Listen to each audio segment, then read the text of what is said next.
Welcome into the new and improved podcast. I hope you like the new funky music.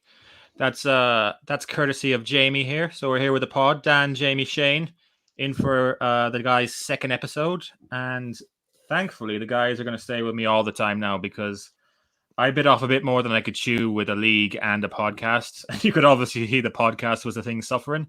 So the two boys are gonna take over now and uh burden the load of a podcast for me, and I'll just hop on and take all the glory. So, Jamie, Shane, how are you guys today? Good. Thanks for having us. It's good to be here now full time, like DJ Jamie. I hope you liked the intro. That's Use your Yeah, best all, radio voice, like the pure, cool sounds with Jamie and Shane. oh, I like it. I like it. I It did is good try to to be like back. talk over it. I was like talk over the intro, and I was like, no, this is not working. Like I do not have the voice for this. The old Luke Kelly twang, it wasn't helping. The old triangle. Uh, Oh.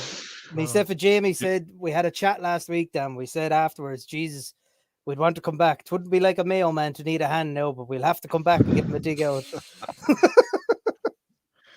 It wouldn't be like a male man to do anything well. Like we tend to do everything to like 90% and just fail at the very end. Yeah, So, you have a running team of that, all right, don't you? to anyone from the States, GAA is a big thing here, Gaelic football and hurling. My team, Mayo, I don't know how you'd even equate them, who you'd equate them to the NFL, but basically they make the Super Bowl every second year and they lose it every second year. So since I've been born, I think there's been roughly 18 finals. And I've watched them lose all of them. Ouch.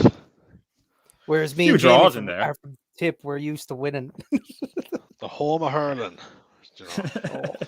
Honda Premier. I actually went to Clonus to watch Mayo play at the weekend. So my girlfriend's from Clonus. For a bit of background information, they're playing Monaghan, her team. And it was freezing. It was like 4 degrees Celsius again for the US. And it was the morning and it was just lashing rain. It cleared up in the evening, but it was just like, I don't know if I could stand in a concrete stadium getting lashed rain on constantly. Yeah, not a good time of the year to go watch a GA match. Like, No, you think You they'd be wonder a bit how, more like- considered and have it in the summer, like. Or do you think we just move to a warmer country so we don't deal with cold?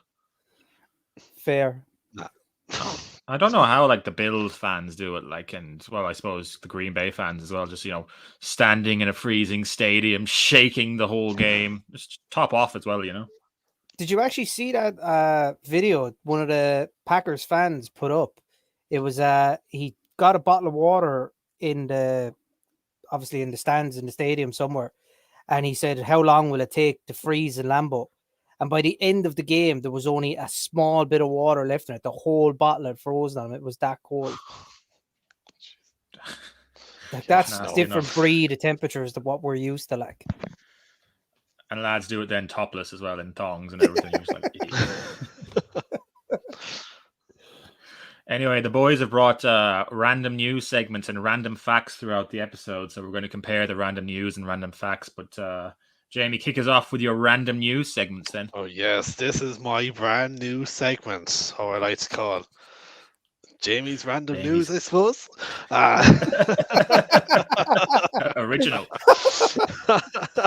We'll kick it off, right? So there's a bit of Super Bowl news, right? So the Bengals defensive end, Sam Hubbard, right? He said that he wants to win the Super Bowl for one and only Harambe, the gorilla who was killed in Cincinnati Zoo in 2016. And I was just like, yes, go Bengals. You have to win it now. Do it for Harambe or Lord Harambe. What do you think of that, guys? He doesn't want it for the Super Bowl ring at all. Nothing for the ring or the bonus. Just the gorilla. Yeah. Shane, I bet you Harambe is up there tapping his chest by beating it for the boys. He's delighted for him now. He's not holding any grudges for getting shot at all. So moving on. So I'm not going to take too much time out of this. So number 2, right? So Devonta Smith came out during the week and he said, right, that he does not like Philly cheesesteaks. He said they're overrated. So I expect him to be traded out of the Eagles very, very soon. Can't be saying that.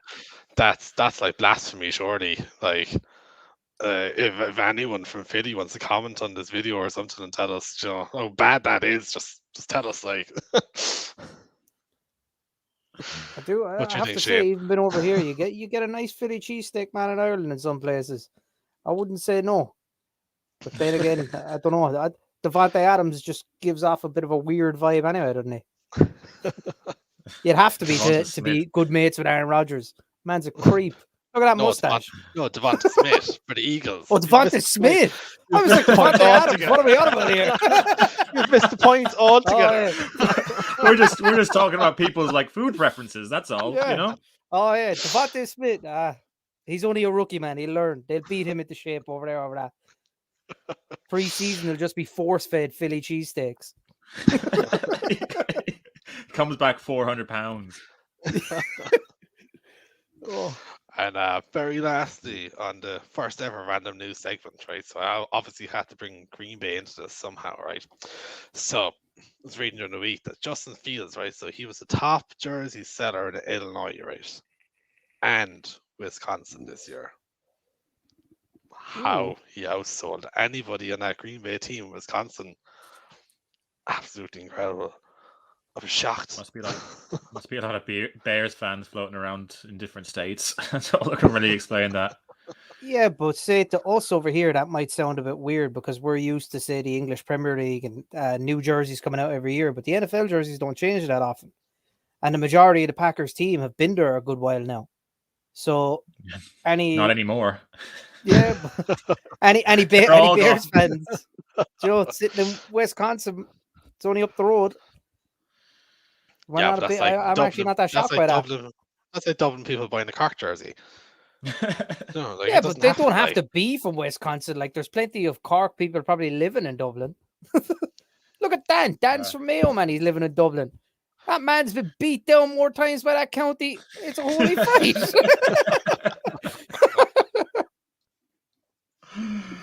Okay, let's move on to news because I don't want to keep talking about, you know, my losses. So in the news section, Alvin Kamara is he's been arrested, released on a $5,000 bond bail for battery. Apparently he took a few swings at someone in a nightclub the night before the Pro Bowl, so that's not great news for anyone, but normally the way these things roll out, he'll just get like a 3 or 4 game ban, I'd say. Sorry, no, Dan. I have to disagree. There was good news for one person and one person only. That was Henry Ruggs. He got to see a mate just for a little while, but he got to see him. Oh my God. Sweet mother of God. I'm definitely gonna have to cut that or something like. Already bring the tone down in the entire podcast. Like, I'm gonna have to mark this now with, like, you know, unsavory content. Rated R. Rated R. Oh, Jamie, do you have anything to say on this one, or I move on? I'd say just move on. I suppose the less you say about these kind of things, the better. You know, as professional sports stars in general, isn't it? Really, at the moment, they're all doing it. You know, and they're all getting away with it. They make millions. Just don't be idiots for a change. Yeah. Juju Smith-Schuster, he might be on his way out of Pittsburgh by the looks of it. He signed a 1-year deal there. He signed for a little money last year, so we can imagine Juju will be moving out. Yeah, I think they kind of expected him to go anyway last year, didn't they? Yeah, like the only reason they brought him back was because he wanted so little money, wasn't it?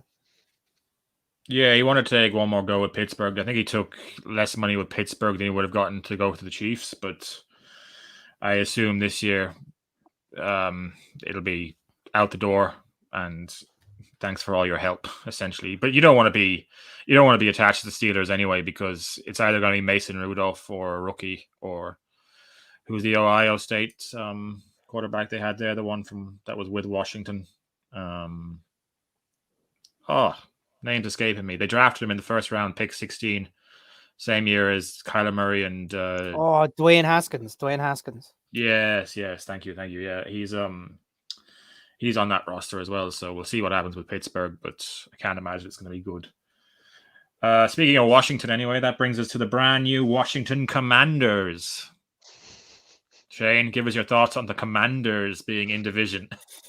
Did you actually see the new jerseys?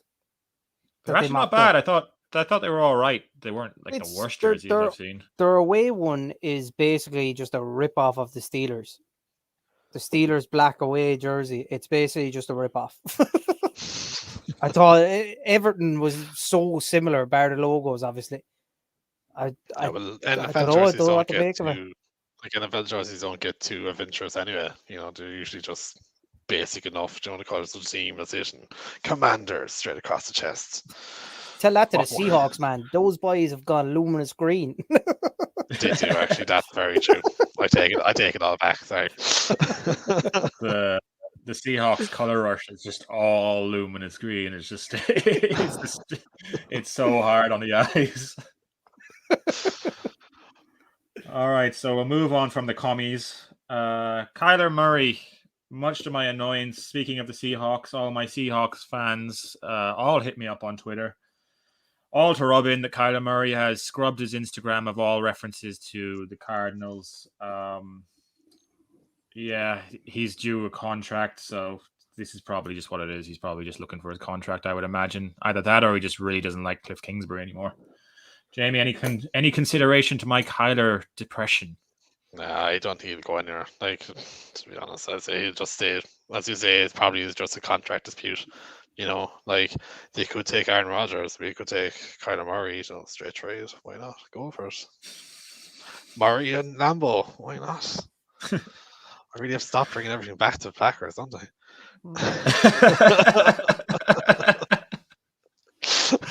It's like anything that happens in the NFL. How does this affect the Packers, though? Super Bowl, but the Packers, right? I don't see Kyler going anywhere, man. I think he likes Cliff Kingsbury too much. Kingsbury took him number 1 overall to have him run that franchise for a long time.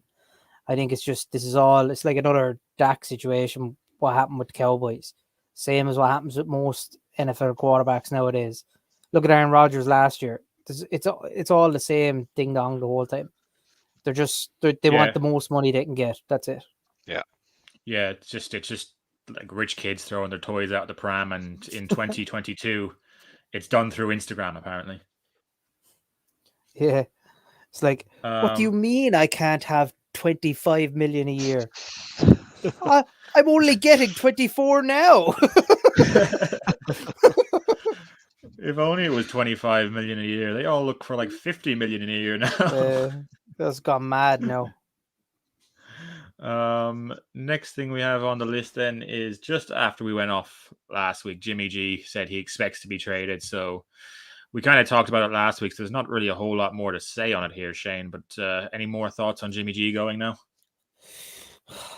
I don't know. Like, I can't see how the 49ers are going to be able to trade a guy who took you to a championship game and a couple of years ago took you to a Super Bowl. I don't see how that's possible. Like, he's done everything that's been asked of him. Now, I'm not Jimmy G's biggest fan. To be honest, I think he's useless. I don't think he'd make it in most other teams, but that team, it just suits him, like. And I don't know if, like, can you get rid of Jimmy G, who's taking you to those games, for a guy like Trey Lance, who's only played a handful of snaps here and there? Like, what happens next year now? Trey Lance turns out to be a bust. You'll be missing Jimmy G. Yeah, it's the trade-off though, but they gave up a lot for Trey Lance, so they're going to have to move eventually just by the pure capital of the move. You don't put all that capital into a move and then not use the player. It'll be a pure Packers move. Back to the Packers. See, we're all addicted to the Packers.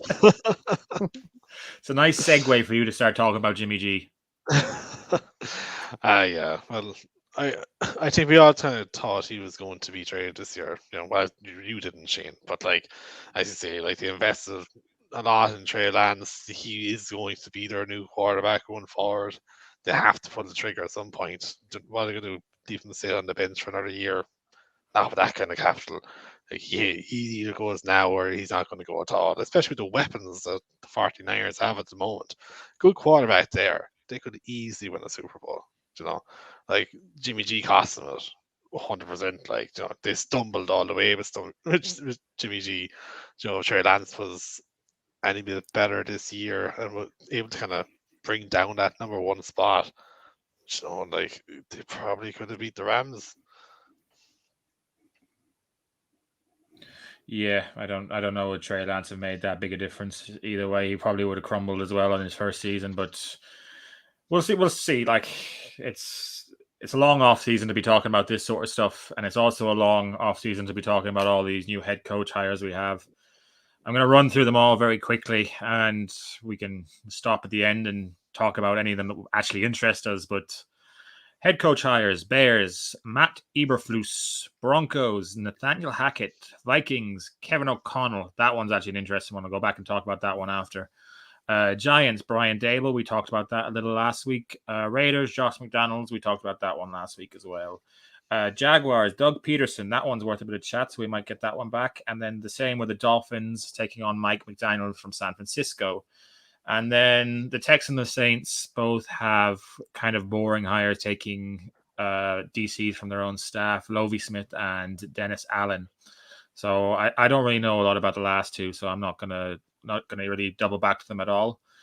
I will say on the Kevin O'Connell hire for the Vikings, Jim Harbaugh had basically left his job, gone to the Vikings, interviewed thinking he was going to get the job, only to be told Kevin O'Connell was getting it. Like Jim Harbaugh had actually told recruits that there was a good chance he wouldn't be back there next year. So Jim Harbaugh looks a bit of a fool out of all this, and Kevin O'Connell coming from the Rams seems to be looking aces. Yeah, I would say Kevin O'Connell was a decent hire. Like if you look back, Kevin O'Connell was LA's OC. And if you just look at the last two OCs out of LA to become head coaches, Zach Taylor, he's currently in a Super Bowl with the Bengals, and Matt LaFleur currently running the Packers. So they've both done really good jobs. Matt LaFleur has made the playoffs both years, and Zach Taylor now is after turning a Bengals team that nobody thought would go anywhere into a Super Bowl contender because they're in the game this year. So I reckon it could be a really good hire by the Vikings. That's a good point. You got anything on that, Jamie? Yeah, no, that's a good point. Since the Rams have brought out some good coaches over the last few years, might do something for the Vikings. Bring it back to the Packers like I always have to do. I hope he doesn't. Hope he fails miserably. Yeah. And I might throw Doug Peterson at the Jaguars to you then, Jamie. See what you think about this one. Wasn't that what's his name? That was the Philly coach that won the Super Bowl with Philly that year. Carson Wentz was the MVP. But what was the coach that was Brian Flores was hired for Oh, that job? Urban Myers. No, wasn't the Flores that went for that job as well? No, he went for the Giants one. He went for the Giants, yeah. I thought he went for the Jags one as well, and then he didn't get it. I think he went for three of them. I can't remember which were the three. I know the Giants were the main one because of the Belichick texts, but I'm not sure what the other. He definitely had three people in that lawsuit. Yeah. He was the Bears as well, wasn't he? Was he the Bears as well? I don't know. The whole story was so messy that I kind of. I kind of just got the general gist of it and kind of going to do the same thing the NFL always does. And it'll be a long, drawn-out thing. And I think Brian Flores, very brave to do what he did, but the NFL could easily go Kaepernick on him and just completely take him out of the league, which is upsetting, Yeah.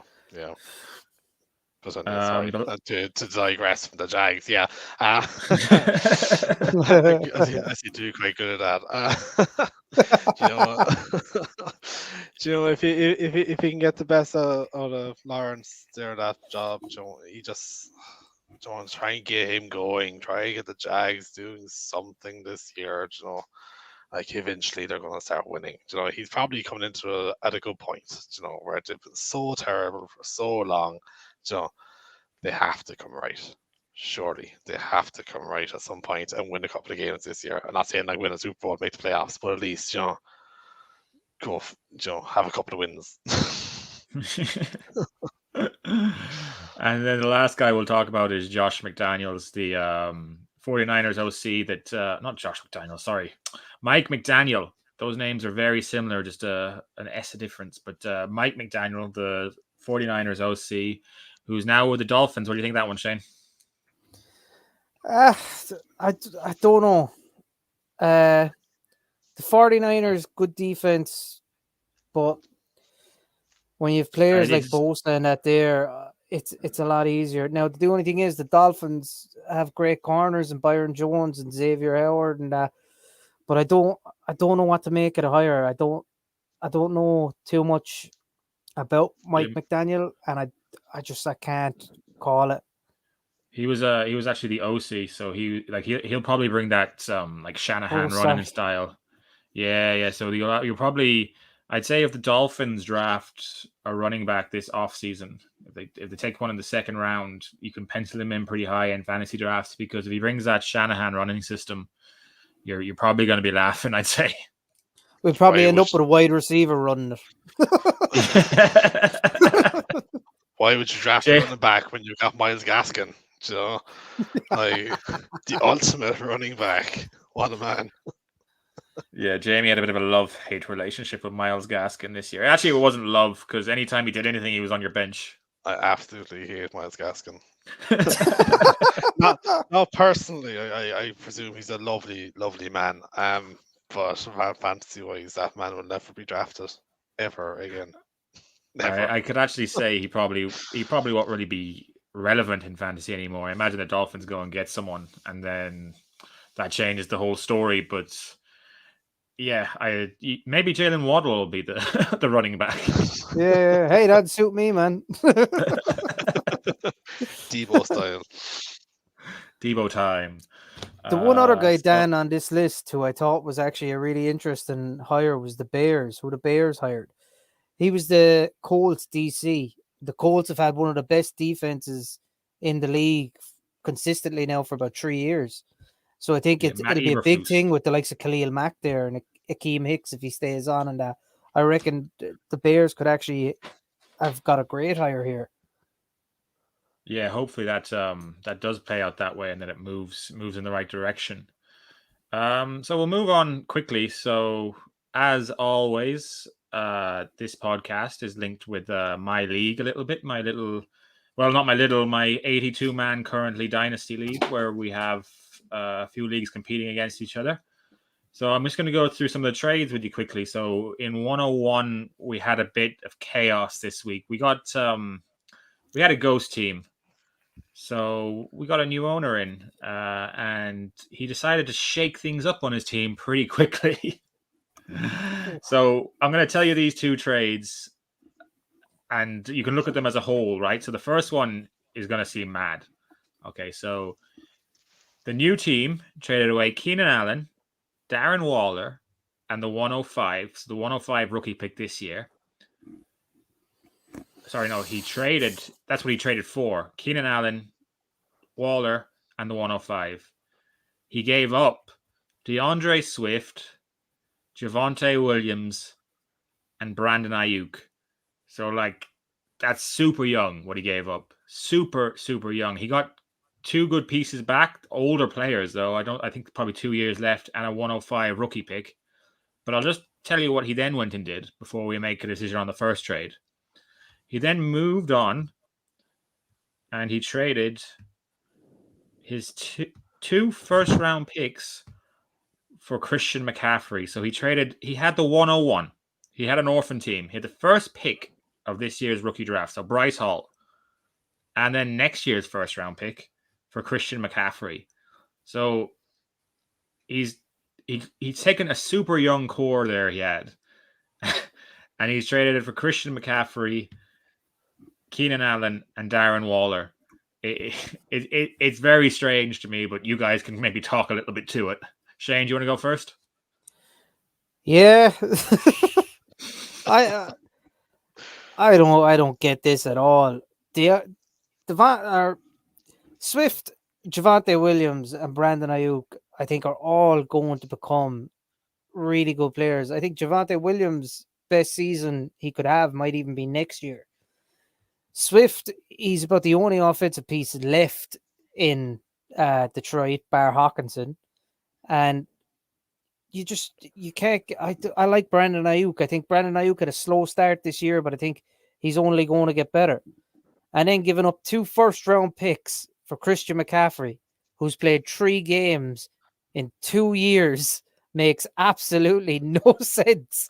It's ridiculous, and especially the number 1 overall pick. I can't get behind this at all. I think it's a bad trade. It's what's the word I'm looking for? Ballsy, maybe. I think. Yeah, I was saying this. I don't really understand it. Now I love Keenan Allen. Keenan Allen's been my wide receiver one, since we had our own league. Like, he's just ultra consistent. He will never let you down. Except for the first few games this year when Mike Williams took over. But other than that, he will never let you down. So you can kind of make a call for why he would swap them. But no, you can't really, because you wouldn't give away Williams and Swift, because that's a good core running back.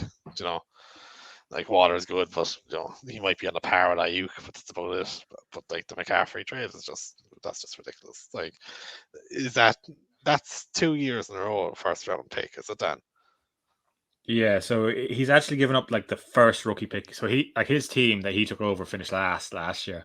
So he's given up the 101. So the 101's probably going to be Bryce Hall, really, depending on where he lands. So you've given up the best player in the draft, and then you've given up a good player next year.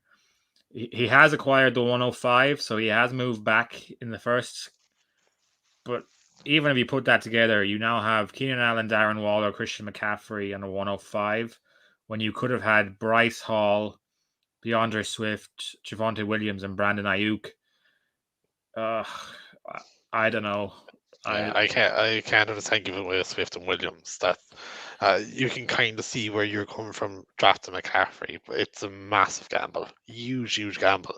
But you could kind of see where he's coming from, because if McCaffrey goes off, so he's going to be a top running back. But like, if you're losing the likes of Javante and Swift, like, you're already losing.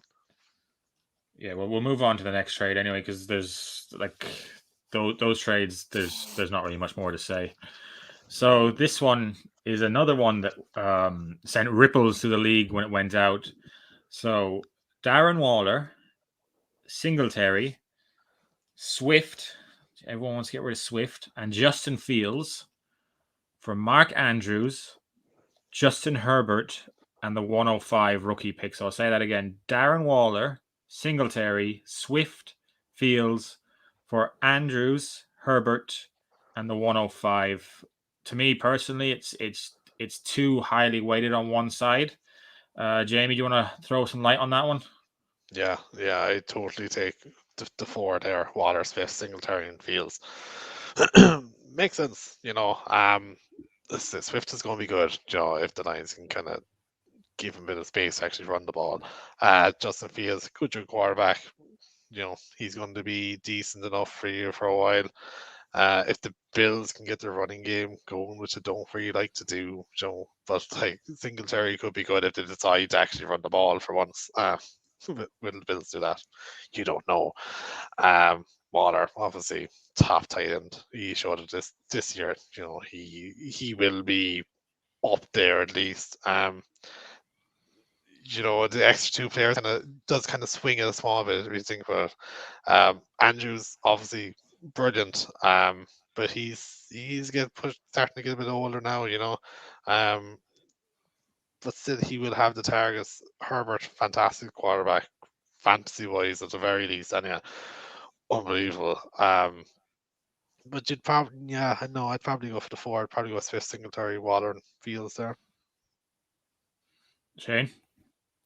To me, this one actually, when I was looking at it, it screams one side rebuilding, the other side win now.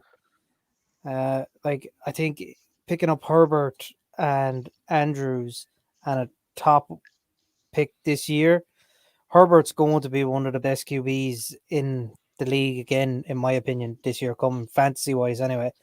Andrews, I think, has another year, 2 years left maybe in him to perform really well. He's Lamar's favorite target. He's going to be a top tight end again. And if you can get a good player in the draft, it screams to me you're getting rid of Justin Fields, who's probably going to take another year or two before he hits any kind of top fantasy points.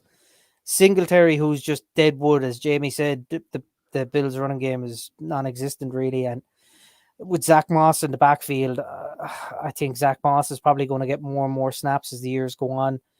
Swift, I'd like Swift. As I said earlier, I think he's the only real big danger when you're playing Detroit anymore.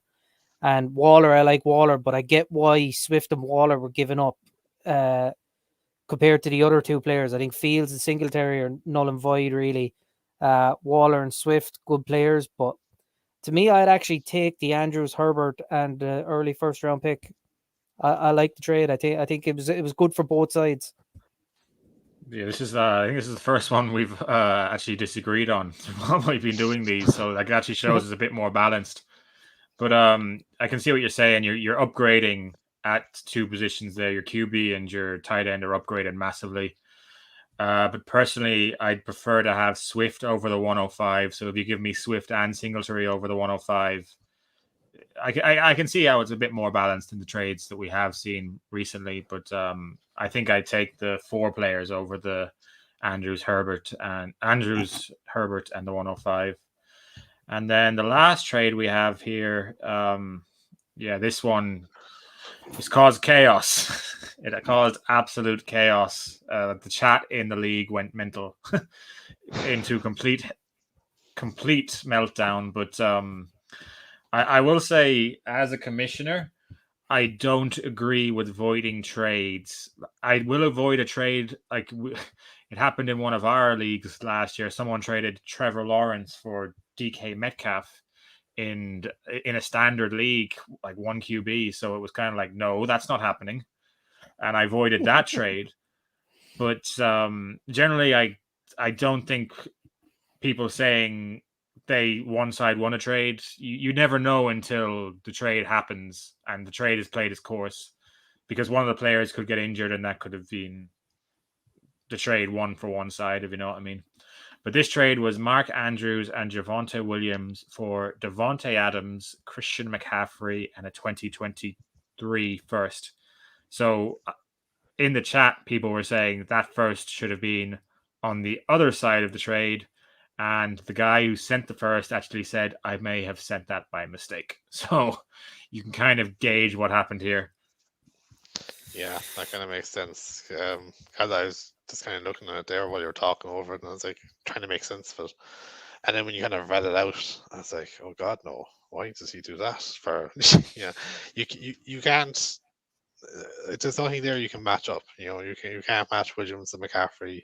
Can't match Andrews to Adams. So wherever Adams goes, even if he doesn't stay in Green Bay, Devontae Adams is Devontae Adams. He is going to be top 5 wide receiver next year. Anyway, if McCaffrey stays fit, as we keep saying, he's going to be a top 5 running back.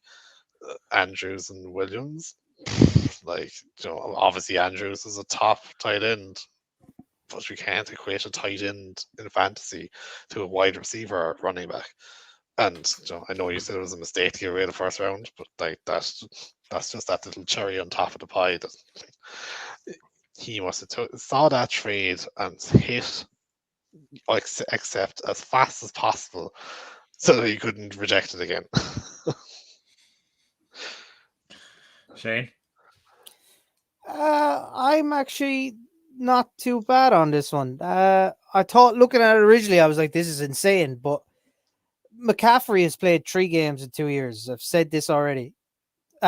So to me, that first round pick, if you're trading McCaffrey for Williams, I think Williams is going to be a top 10 guy next year. I reckon he will have a really good year, right? McCaffrey could play a game and be done. So I would say Williams is a higher value at the minute in something like this for me than McCaffrey, because I can't trust McCaffrey to play more than 3 or 4 games in the season. Now, when he plays, it's going to be big points. So that first round pick for me is if McCaffrey busts. If McCaffrey busts, I now have a first round pick to rely on next year that can get me. No, you don't. You've given, so the guy who got McCaffrey Adams. That's what I mean. Yeah. So the guy who got McCaffrey and Adams got a first round pick to cover himself. And then Devontae Adams for Mark Andrews. Look, I don't agree with that. I don't think it's the value is there in that. But if Devontae Adams ends up in with the Jets and Zach Wilson is thrown to him, like Devontae Adams isn't going to get 20 points a game with Zach Wilson thrown to him. Wide receiver, tight end are dependent positions. So Mark Andrews, we know he's Lamar's favorite target. He's going to get points. Devontae Adams, unless he stays in Green Bay, his value to me is going to drop, because if you're having Danny Dimes or Zach Wilson or anyone other than probably the best QB in the game at the minute now, with Tom Brady gone anyway, thrown to him, his points are going to come down. So look, I could see why it was done. I just can't get behind Adams for Andrews. I understand McCaffrey with a first round pick for Williams. I actually understand that. You're covering your arse with a first round pick if McCaffrey busts out again next year. See, the way I look at it is I would equate McCaffrey and Williams. I could wash those together. I could cancel those out, Williams and McCaffrey. I could do a trade of McCaffrey for Williams, but I couldn't do a first and Adams for Andrews. That's the way I look at this trade. You have to put that first with McCaffrey. You can't put it with Adams. That's nuts. Adams for Andrews is nuts.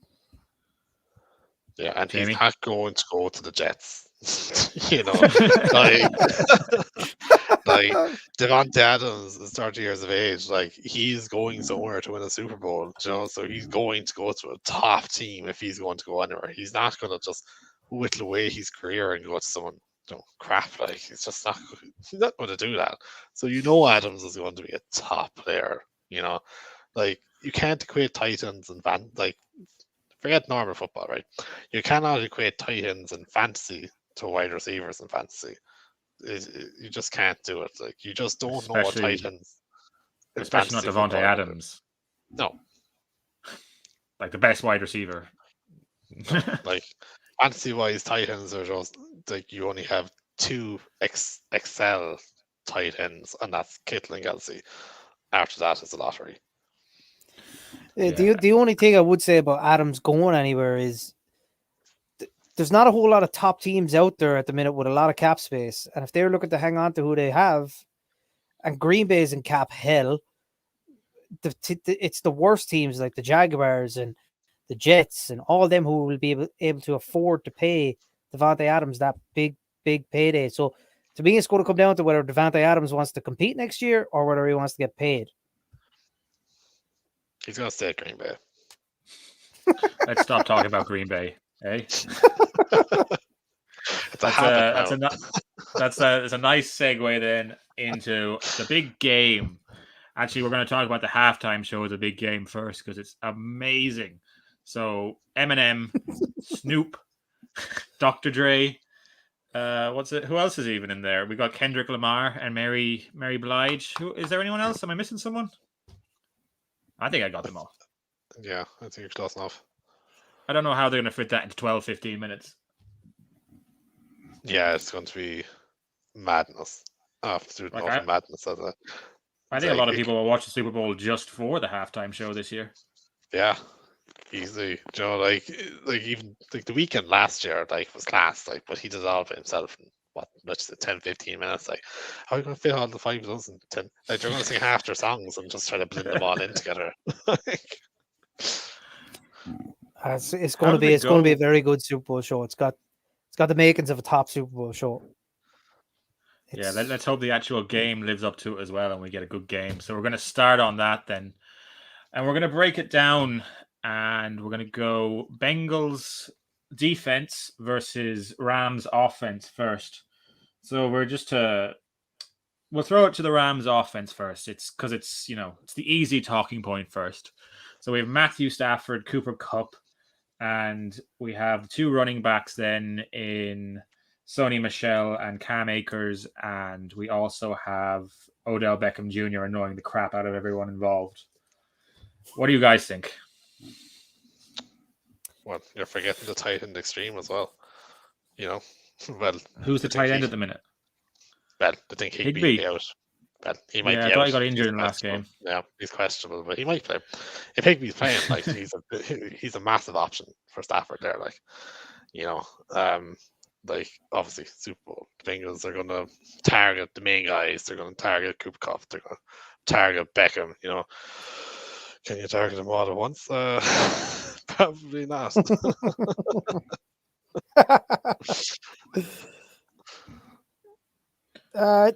I think the Rams offense is actually.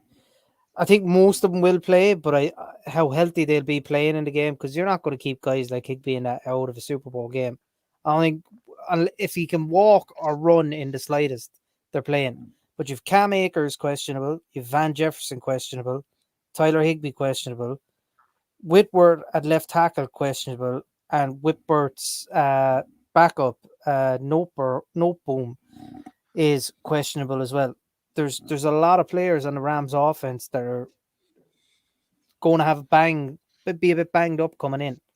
So that'll be one thing of interest. But the main kind of matchups you want to look at there, I think, is going to be the wide receivers against the cornerbacks, because Matthew Stafford all year, he's been the top rated QB against the rush. So I think it's going to come down to coverage from the Bengals on the wide receivers, and Eli Apple, Chidobe Awuzie covering up against OBJ and Cooper Kupp. They're going to be the big matchups. Can those guys contain them? Just to touch on that, then, the Bengals offense has 6 turnovers, 6 interceptions in the postseason, 2 coming from the linebackers as well. So they are turning the ball over, and Matthew Stafford is known to have 1 or 2 passes that get out there a little bit when he's a little bit under pressure. We've seen that in a Rams jersey as well, where he will throw the ball up. So it could be a few turnovers there, especially for players like Awuzie. It's like the Bengals defense is slightly very, very good. They don't get the credit they deserve at all. Yeah, Logan Wilson has been one of the most underrated players all this year. I think he's actually got the most picks on the Bengals defense this year, if I'm not mistaken. I think Logan Wilson actually has the most picks for them, and he's their linebacker. He's top tackler on the side, and I think he's the most picks, and he's a few sacks as well. So he'll be an interesting matchup to see who he ends up picking up in the coverage game, and if he ends up in spy on Stafford or anything at any point, or in the blitz, he'll be one to pick up. Yeah, that's what they did last week when they diagnosed. They made adjustments, in fairness, and the Bengals DC, I didn't even know his name until I had to look him up, because I was just trying to find points on this game. Lou Anarumo, I don't even know if I'm saying it right. That's how little attention the Bengals defense gets. But Logan had 98 tackles. They've changed this defense slowly over 2 years, and it's a great unit at the minute. There's no standout star like you would see on the Rams. But if you have players like Logan Wilson, you have the other linebacker Pratt, you have Hendrickson at the D end. These guys are all chipping in. They're all doing big things. You don't see it because it's not that flashy. Yeah, Sam exactly. Hubbard on the other end, he's playing very well. All these players that their name in the back of your head, but because the Bengals are more of a unit than standout players, you don't really pick up on any of this. So I think the Rams could be in for a little bit of a shock. Yeah, the Bengals have been just immense defensively over the whole playoffs. If they can get a bit of pressure on Stafford at all, Stafford is not good when he's under pressure at all. Most of his pass yards just came last week from when he was just being able to sit in the pocket, pick out the players, easy out, deep threats to come. The Bengals won't be able to sit back like they did against the Chiefs, where they dropped into coverage 45% of the time, and then they just had Wilson on spy, like Shane said. They won't be able to do that against the Rams because Cooper Kupp will eat them alive. But Yep. I think there will be a lot of pressure coming at Matthew Stafford early in this game. Yeah, that actually brings me into one of my fun facts in the Super Bowl. Oh, fun fact. Ooh, fun fact. Because to talk about deep balls in Cooper Cup. So Cooper Cup, right? He hasn't dropped a deep target since week 5 of 2018, and that's 20 plus yardage.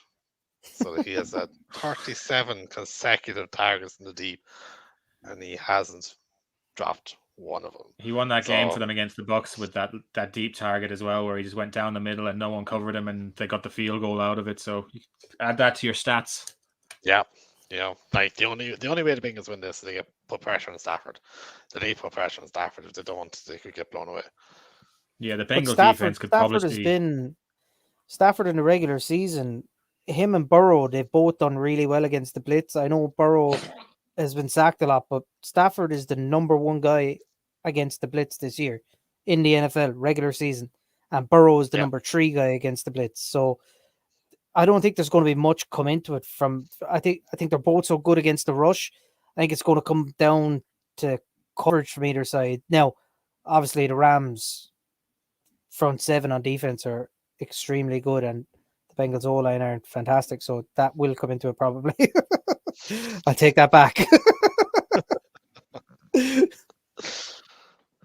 Yeah, I think the Bengals defense is going to be one of the most important parts of this game, and how they adapt and how they work against the mind of McVay and how that all plays out. Because I think this might be a more defensive game than it's going to be an offensive game. To be honest, I kind of have just a feeling that we're going to see 2 good defenses going at it. Yeah, you would think so, and you have to think as well. The Bengals are already shut down the Chiefs in the second half of that game. You can knock down the Kansas City Chiefs offense. You can knock down the Rams offense. Now obviously they got blown away in the first half, but if they can put that together for 4 quarters, Rams might score. Not that that's not going to happen, obviously, but my biggest worry for the Bengals is keeping Joe Burrow upright. The Rams with the most sacks in the NFL this year, and Joe Burrow was the most sacked QB this year. So you robbed my fun fact, Shane. Sorry, buddy, but that doesn't line up very well. That doesn't line up very well for the Super Bowl when you're thinking about 2 teams going at a high scoring game. Like on paper, that says Joe Burrow is going to be in hospital at the end of the night, and the Rams are going to have a Super Bowl.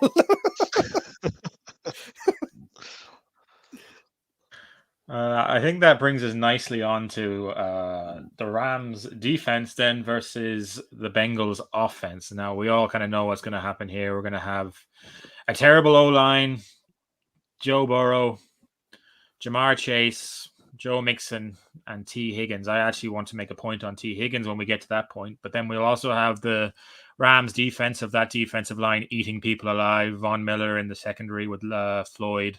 Not in the secondary, sorry, but in the linebacker positions, and then Jalen Ramsey and Eric Weddle floating around back there as well. So we're obviously going to see Ramsey shadowing Chase, I would imagine. What do you think on that, Shane?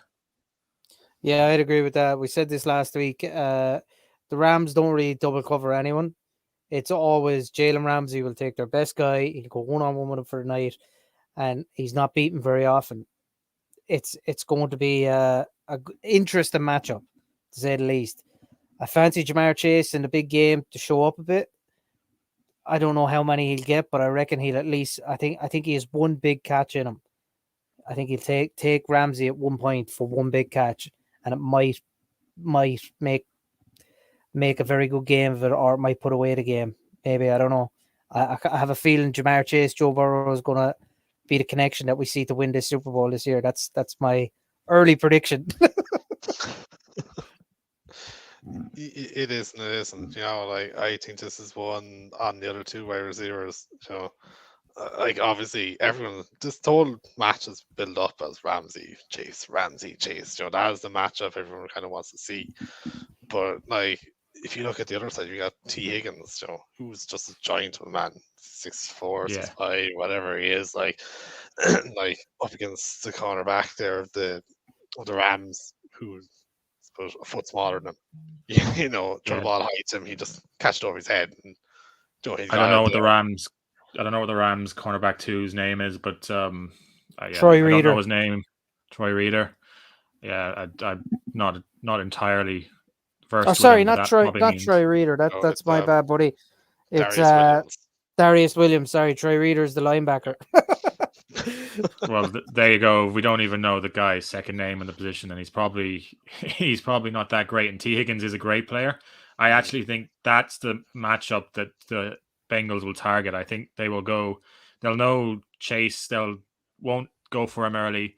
They'll hit Higgins a lot early until the Rams defense adjusts to Higgins and Mixon, getting them like in the shallows, getting them on the little in routes. They'll probably adjust to that, and that's when they'll move to Chase, I would imagine. But just the fact I wanted to bring up was T. Higgins over-under for his yardage is 69.5 yards. So if you're looking for something just to throw into a bit of a bet there, I think I'd be taking the over on that. Yeah, like he got 103 yards last week. So they obviously trust him now. He is definitely their second go-to guy.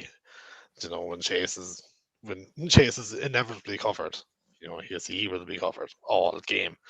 But then again, it's time for Jamar Chase to step up. Shows why he was rookie of the year, why everyone was talking about him as being this brilliant wide receiver. Well, like obviously he's already done that, but do it in the biggest stage. Go win your team a Super Bowl. Yeah, I think the other thing that we haven't really spoken on either, which is going to be a big factor on how much T. Higgins gets the ball as well, is whether the tight end Uzma is good to go. He's still questionable at the moment. I'd like to see him get a shot again. I don't know if there's any keeping him out. If he can walk or run, even the slightest, I think he's going to go. But he's going to be a big factor in that game. Like you seen how much the Bengals missed him and how much Burrow missed him when he went out of that game last week in the championship game. Yeah, well, he was carted off, wasn't he? So I can't imagine. I can't imagine he'll be back. He's not been listed on anything other than questionable. Yeah, well, that was a fantasy brilliance. At the start point of the week, you wouldn't be worried about questionable. Everybody gets put on questionable. If they're questionable Thursday, Friday, then you have an issue. I'm scrolling through my computer here trying to find the MVP market for the game because I really want to see what T. Higgins is. I know it's stupid. I know the quarterback always wins it, but I just want to see the odds. Hey, Julian Edelman will disagree with you there, buddy. Did he win one? I remember there was one year, was it Damian Williams was the Chief running back and he had a great game. Arguably should have been the MVP and they just gave it to Mahomes anyway. Yeah, I think it was actually the year before that, wasn't it? It was Edelman won it the year before the Chiefs won the Super Bowl, I think. Was it the Rams year? I think it was that year. I think he got the MVP in that game. Yeah, because the Patriots lost to the Eagles. No, they first one was they beat the Falcons. They lost to the Eagles, beat the Rams. The year after was the Chiefs and the 49ers. Is that right? As far as I'm aware, yes. Or was that the year before? I can't remember. Anyway, that the MVP. I cannot find the odds, so I'm gonna drop the point and move on. Jamie, I'm going to steal. I'd like to steal one of Jamie's things at the minute. I'm going to throw in a fun fact. You've only had the bit like a half hour, Jamie, and it's already being robbed. I haven't even got to use any of my fun facts. So this year, this Super Bowl will be the first Super Bowl since 2016 where two number one overall draft picks have met each other in Stafford and now Joe Burrow. But would anyone like to guess who was the last two number one overall picks to meet each other in 2016? 2016. Who was the the Super Bowl in 2016, essentially, is what you're saying to us here. I'll give you the teams, right? It was the Broncos, and now it's going to get easy, and the Panthers. So it was Manning and Cam. Yeah, that was the last time that happened, and it's actually such a rare thing to happen. It doesn't actually happen that often, which I found quite interesting. How good is it actually picking in the number 1 overall pick in your quarterback? Well, you could have Baker Mayfield and Jared Goff going at it.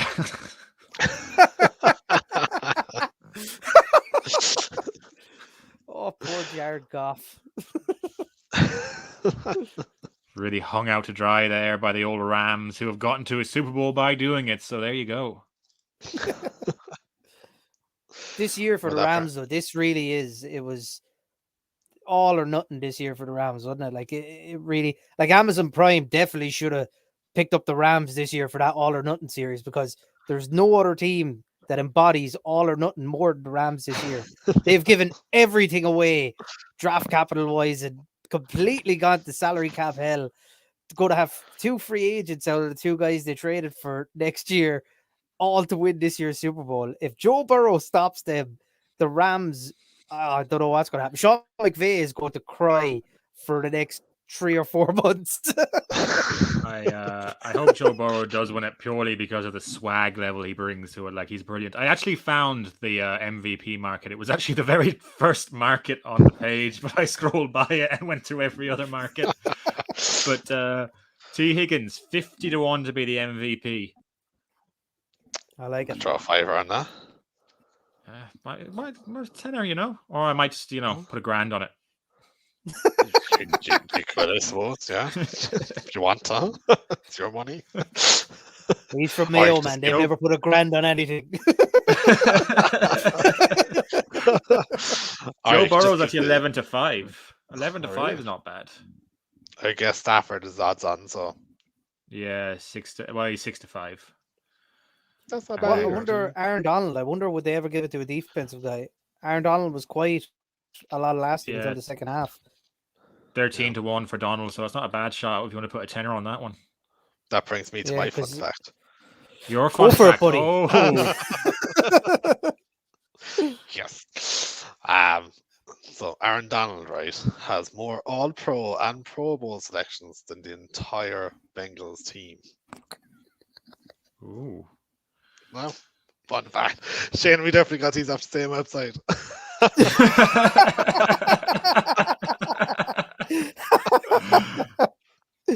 What's the 10 of them? Do you have any more you want to throw out just to finish up the show? Just keep going in between you, throwing them out there one by one. Go Shane, you go on. I'll go on. No, look, I'm good. I'm happy enough. I think the one thing I wanted to get out of this is we should get exceptionally high quarterback play out of these 2 guys. They were both the best this year against man and zone coverage. The 2 of them were actually ranked within the top 5 for man and zone coverage this year, and they were both top 3 against the blitz this year. So even though Burrow's been on his back a lot, I think we should get a high scoring game. I know you were saying a defensive game earlier, Dan. I have to go the opposite way. I think this could be one of the better quarterback matchups we have for Super Bowl for a long time. Yeah, well, both teams have scored exactly 460 points in the regular season. So, fun fact. Fun fact. Well, if you are looking for a bet, right? So I looked this up during the week, right? The Simpsons actually predicted this game, right? Ooh. So they predicted the Bengals to win this 34-31. So if you are looking for a bet, go Bengals 34-31. Here, you're gonna have to throw out some fun facts while I look up correct score. Oh no, all the fun facts. How the hell do I find correct score? This is the highest combined seeding in a Super Bowl since 1975. Oh, there's a fun fact for you. We definitely have the same list, lad. That's what this is. So we can't say on the website. That's what we've done for royalties. But coming back to the Simpsons thing, man, like Matt Ryan is just from the future. So anyone listening to this lump on the score that Jamie said. Jamie, repeat it for the people one more time. The Cincinnati Bengals 34, the Los Angeles Rams 31. There you have it. That is actually 75-1. The odds for that. Definitely. Damn it, that's absolutely useless. I can't retire on that. Do you want to know the funniest thing about it though? Is so like the score above it is 34-30 to the Bengals, and that's 300-1, and the one after it is 37-24, and that's 275-1. So like everything around here is like 300, 400-1, and that one score is 75-1. People are definitely betting on this because of this Simpsons prediction. Like, either that or the bookies just did their homework.